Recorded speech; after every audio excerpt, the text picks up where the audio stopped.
नमस्कार साथियों, मध्य प्रदेश स्कूल शिक्षा विभाग की अध्यापक क्रमोन्नति से एक बड़ी खबर निकल करके आ रही, जहां लंबे समय से अध्यापक इसकी मांग कर रहे थे क्रमोन्नति की। तो दोस्तों, एक बड़ी खबर है मध्य प्रदेश स्कूल शिक्षा विभाग से, जहां विधानसभा में इस पर एक प्रश्न भी लगाया गया था क्रमोन्नति से रिलेटेड। तो साथियों, जानेंगे हम इसे डिटेल में। आप शिक्षा विभाग से संबंधित लेटेस्ट अपडेट के लिए हमारे चैनल को सब्सक्राइब कीजिए और बेल आइकन को प्रेस कीजिए ताकि हमारे नोटिफिकेशन आपको मिलते रहें। साथ में वीडियो को लाइक करना नहीं भूलिए। चलिए साथियों, अब हम इस खबर को डिटेल में जानते हैं। तो साथियों, इस खबर को हम प्रेजेंट कर रहे हैं नव दुनिया न्यूज़पेपर के माध्यम से। जैसा कि इसकी हेडिंग है, प्रदेश में अब शिक्षकों को 12, 24 और 30 साल में क्रमोन्नति देगी सरकार। तो साथियों, लंबे समय से जहां अध्यापक संवर्ग के शिक्षक साथी इसका इंतजार कर रहे थे, जहां शिक्षाकर्मी से लेकर के 2006 के बाद वाले जो अध्यापक थे, तो उनकी 3 साल हो गए हैं इंतजार करते करते। और अब बड़ी खबर है ये मध्य प्रदेश स्कूल शिक्षा विभाग से, तो जानते हैं हम इसे डिटेल में। तो जैसा कि दिया गया है, शिक्षकों की मनोकामना यात्रा भोपाल पहुंचने से पहले सरकार ने उनकी नाराजगी को कम करने की कोशिश शुरू कर दी है। सरकार उनकी क्रमोन्नति की मांग पर तेजी से काम कर रही। स्कूल शिक्षा विभाग में 12, 24 और 30 साल में क्रमोन्नति देने का प्रस्ताव तैयार किया है, जो प्रशासकीय मंजूरी के लिए विभाग के मंत्री इंदर सिंह परमार को भेज दिया गया है। मंत्री की सहमति के बाद प्रस्ताव वित्त और सामान्य प्रशासन विभाग भेजा जाएगा।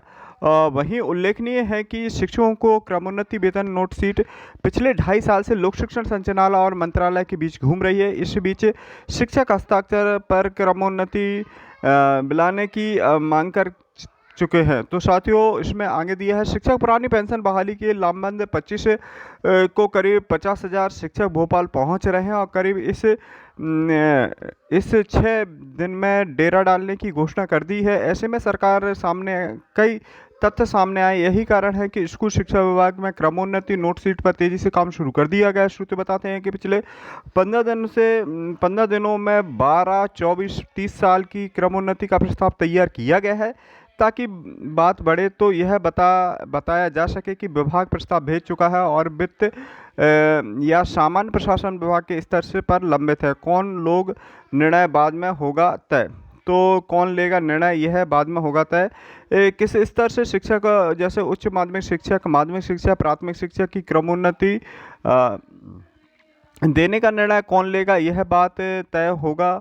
और पुराने संवर्ग के व्याख्याता की नियुक्ति आयुक्त लोक शिक्षण, उच्च श्रेणी शिक्षक की नियुक्ति संभागीय संयुक्त संचालक और सहायक संचालक की नियुक्ति जिला शिक्षा अधिकारी की, यह फॉर्मूला क्रमोन्नति पर लागू होता है। वही वर्ष 2014 में आयुक्त ने काम का बोझ कम करने के लिए अपने अधिकार संभागीय संयुक्त संचालक को सौंप दिए गए हैं। वही संभागीय संयुक्त संचालक जिला शिक्षा अधिकारी को, यानी नियुक्ति भले ही आयुक्त ने की हो, वहीं व्याख्याता संवर्ग को अन्य लाभ देने की जिम्मेदारी संभागीय संयुक्त संचालक निभाएंगे और उच्च श्रेणी शिक्षक व सहायक शिक्षक की जिम्मेदारी जिला शिक्षा अधिकारी ऐसा ही इन शिक्षकों के मामले में किया जाएगा। तो साथियों, जैसा कि एक बड़ी खबर है कि जो क्रमोन्नति का जो पैच फंसा है वह पुराने मैटर पर चल रहा है, जो कि होना चाहिए था कि जैसे कि जो कि लेक्चरर है उनका जो वैसे तो इनका प्रमुख जो है वो संभागीय संयुक्त संचालक का ही दायित्व होता है, लेकिन यदि बात करें उच्च माध्यमिक शिक्षक की, तो उच्च माध्यमिक शिक्षक का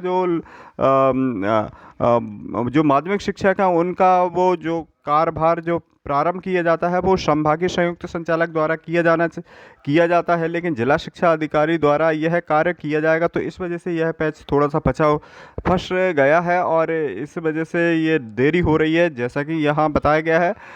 वही जो कि प्रांत अध्यक्ष है अध्यापक आज़ाद शिक्षक संघ के भरत पटेल, तो इन्होंने क्या कहा है, पूरा भरोसा है सरकार क्रमोन्नति की तरह पुरानी पेंशन भी बहाल करने की दिशा में जल्द निर्णय लेगी। मुख्यमंत्री बेसहारा परिवार की तकलीफ में नहीं दिख रही है, भोपाल हम अपनी बात सुनने आ रहे हैं।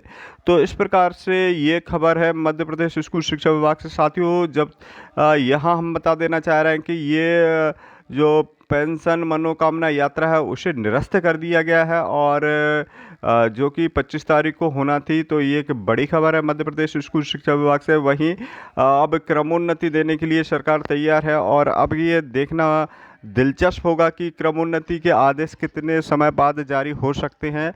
इसी प्रकार से साथियों, शिक्षा विभाग से संबंधित लेटेस्ट अपडेट के लिए हमारे चैनल को सब्सक्राइब कीजिए। मिलते हैं अगले लेटेस्ट वीडियो के साथ, तब तक